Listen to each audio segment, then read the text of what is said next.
चलिए आज एक बेहद अहम विषय पर गहराई से चर्चा करते हैं।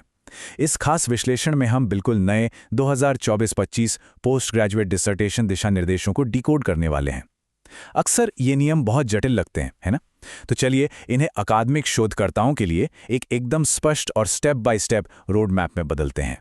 आज के सफर का रूट मैप कुछ ऐसा रहेगा। सबसे पहले नियम और प्रयोज्यता को समझेंगे, फिर शोध की शुरुआत, उसके बाद मार्गदर्शन व निगरानी के चेक पॉइंट्स, फिर प्रस्तुति और मूल्यांकन का गणित, और आखिर में सबसे जरूरी सत्यनिष्ठा और जिम्मेदारियां।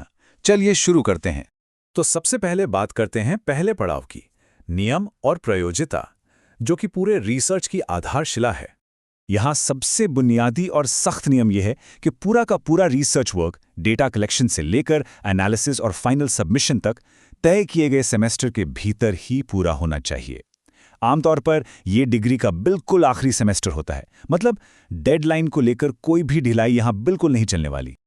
आगे बढ़ते हैं दूसरे महत्वपूर्ण हिस्से की ओर, शोध की शुरुआत, जो कि तीसरे सेमेस्टर से ही हो जाती है। दिलचस्प बात यह है कि रिसर्च का असल काम काफी पहले शुरू करना पड़ता है, और यही एंट्री होती है सबसे बड़े गेटकीपर यानी डीएमसी की, डिसर्टेशन मॉनिटरिंग कमेटी। ये वो समिति है जिसके पास चुने गए रिसर्च टॉपिक को ऑफिशियली अप्रूव करने का पूरा अधिकार होता है। बिना इनकी हरी झंडी के एक भी कदम आगे नहीं बढ़ाया जा सकता। एक बात तो तय है, ये पूरी प्रक्रिया कोई 100 मीटर की फर्राटा दौड़ नहीं, बल्कि एक लंबी मैराथन है।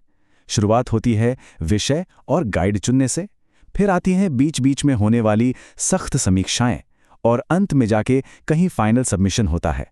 हर एक स्टेप एक टाइमलाइन से बंधा हुआ है, और इसी टाइमलाइन में एक बेहद क्रिटिकल नंबर छुपा है, 4। तीसरे सेमेस्टर के दौरान अपना रिसर्च टॉपिक बदलने के लिए सिर्फ और सिर्फ 4 हफ्तों की मोहलत मिलती है, वो भी डीएमसी की परमिशन के साथ। बस ये 4 हफ्ते निकले और चुना हुआ टॉपिक हमेशा के लिए लॉक हो जाता है। इसलिए शुरुआत में ही सोच समझकर फैसला लेना बहुत जरूरी है। चलिए अब रुख करते हैं तीसरे चरण का, मार्गदर्शन और निगरानी। इसे हम बीच रास्ते के जरूरी चेक पॉइंट्स भी कह सकते हैं। एग्जीक्यूशन फेज में कदम रखते ही हर रिसर्चर को कुछ चेक पॉइंट्स पार करके अपना लेवल अप करना होता है। कैसे? सबसे पहले तो एक ऑथराइज्ड गाइड के साथ काम करना होगा। फिर हर सेमेस्टर में कम से कम 2 प्रोग्रेस रिव्यू मीटिंग्स अटेंड करनी ही होंगी, और फाइनल सबमिशन से ठीक पहले सबसे अहम चीज, गाइड से सैटिस्फैक्टरी यानी संतोषजनक होने का सर्टिफिकेट हासिल करना होगा। लेकिन जरा रुकिए, यहां एक बहुत सख्त चेतावनी भी है। अगर प्रोग्रेस रिपोर्ट संतोषजनक नहीं हुई तो समझ लीजिए कि गेम ओवर।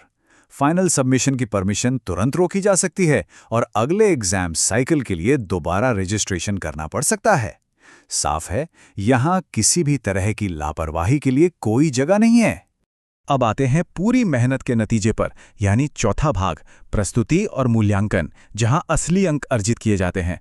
अपनी मंजिल तक पहुंचने के लिए तय तारीख तक कुछ बहुत ज़रूरी चीज़ें जमा करनी होती हैं, जैसे कि physical hard copy, digital soft copy, supervisor का सर्टिफिकेट, और हाँ, वो एक रिपोर्ट जिसका सबको सबसे ज़्यादा डर सताता है, प्लेगरिज्म रिपोर्ट यानी साहित्यिक चोरी की रिपोर्ट। इसके बिना तो बात बिल्कुल आगे नहीं बढ़ेगी। तो आखिर ये पूरे 100 अंकों का गणित क्या है? मुख्य लिखित डिसर्टेशन तो 50 अंकों का होता है, लेकिन बाकी के 50 अंक भी कम मायने नहीं रखते। वो आते हैं प्रोग्रेस रिव्यू, प्रपोजल प्रेजेंटेशन, और इस पूरे सफर के फाइनल बॉस से, यानी बाहरी परीक्षक द्वारा लिया जाने वाला वाइवो वोस। कहने का मतलब है, सिर्फ अच्छा लिखना काफी नहीं है, उस पर जबरदस्त पकड़ होना भी उतना ही जरूरी है। अब हम आ पहुंचे हैं अपने आखिरी लेकिन सबसे अहम हिस्से पर, सत्यनिष्ठा और जिम्मेदारियां, जो इस पूरे खेल के असली नियम हैं। ये पूरा प्रोसेस सिर्फ डेडलाइंस के पीछे भागने का नाम नहीं है, ये एक पार्टनरशिप है, एक 2 वे स्ट्रीट।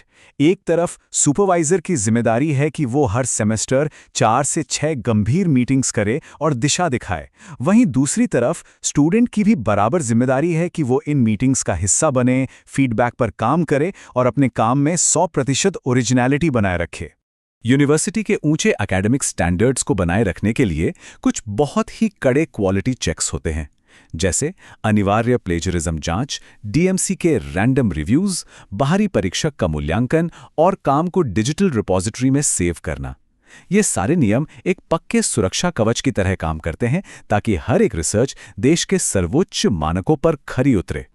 पारदर्शिता और ट्रांसपेरेंसी के लिए रिकॉर्ड कीपिंग बहुत ज़रूरी है।